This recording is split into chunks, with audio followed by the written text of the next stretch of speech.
Hello and welcome to News Now on iBrandTV. My name is Bennett Joseph, and here are the stories we're reporting at this hour. And we begin with events at the U.S. Capitol as President Donald Trump's National Deputy Security Advisor, Matt Pottinger, has resigned his position in response to President Trump's reaction to a mob of his supporters breaching the U.S. Capitol.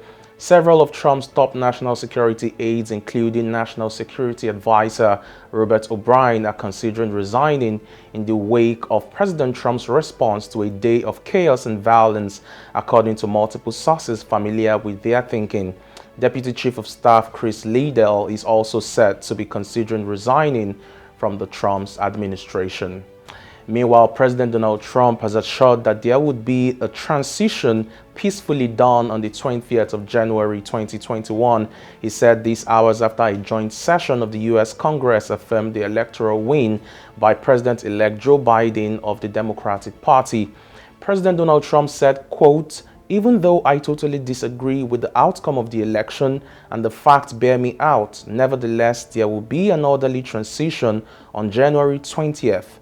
The session, which confirmed Biden's win, had earlier been disrupted by some Donald Trump supporters who had stormed the U.S. Capitol earlier on Wednesday. Meanwhile, in Nigeria, thousands of applicants are now stranded at the National Identification Management Commission offices following a strike embarked by NIMC staff in a recent development. The strike notice was signed by the president of the Association of Senior Civil Servants of Nigeria, NIMC branch, Lucky Michael, and its secretary, Odia Victor. The Nigerian Communications Commission had last month asked all telecoms firms to disconnect the SIM cards of all persons who had not integrated their national identification numbers with their phone lines by the end of January. Currently, over 100 million Nigerians are yet to do so, which has caused huge crowds to gather at various offices of the NIMC in breach of various COVID-19 protocols. Meanwhile, in business, the Nigerian Senate has expressed concern over the safety of the 478 million naira deposited by the Federal Ministry of Power in the ASO Savings and Loans PLC. The money, according to the 2015 report of the Auditor General of the Federation, was in connection with the Zungeru Power Project. The report, currently being scrutinized by the Senate Public Accounts Committee, stated that the amount was meant for the compensation of persons that would be displaced to pave the way for the project execution. It further stated that part of the money was for the purpose of securing housing facilities for some staff of the Ministry of Power.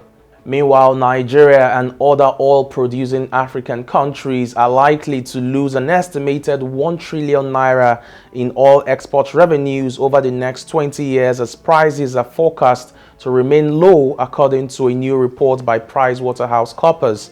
PwC, in its Africa Oil and Gas Review 2020, said oil production in Africa saw a decline of 10% in 2020 from 8.3 million barrels per day, driven by the COVID-19 demand slowdown for exports. It said the continent's proven oil reserves remain static at 125.7 billion barrels from the end of 2019 to 2020. And still in business, shares in China's two biggest companies, Alibaba and Tencent, tumbled in Hong Kong earlier today in response to media reports that the President Donald Trump administration plans to press ahead with a ban on Americans investing in them.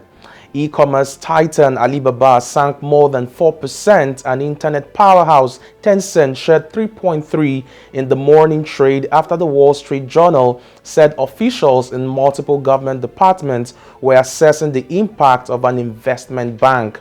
Such a move would be another blow on Alibaba, which has come under pressure from Chinese officials, with regulators last month launching an anti-monopoly probe into it, while its fintech giant Ant Group was ordered to drastically change its business model. The move comes as the government puts the squeeze on the once unbridled empire of tech tycoon Jack Ma. And in sports, Arsenal's midfielder Mesut Ozil is in advanced talks with Istanbul side Fenerbahce, according to Turkish media reports. Mesut Ozil is expected to sign a 3.5-year deal with the 19-time Turkish champions. The reports came after the 32-year-old fanned speculation by tweeting a photograph of himself in Istanbul. However, the player's agent said his future should become clearer within the next 10 days, stating that his priority at this time was to remain at the Arsenal side. And that wraps it up for us on News Now at this hour on iBrandTV. For more news stories, visit our website, subscribe to our YouTube channel, like and follow all of our social media platforms. I am Bernard Joseph, and I'll see you again next time. Bye-bye.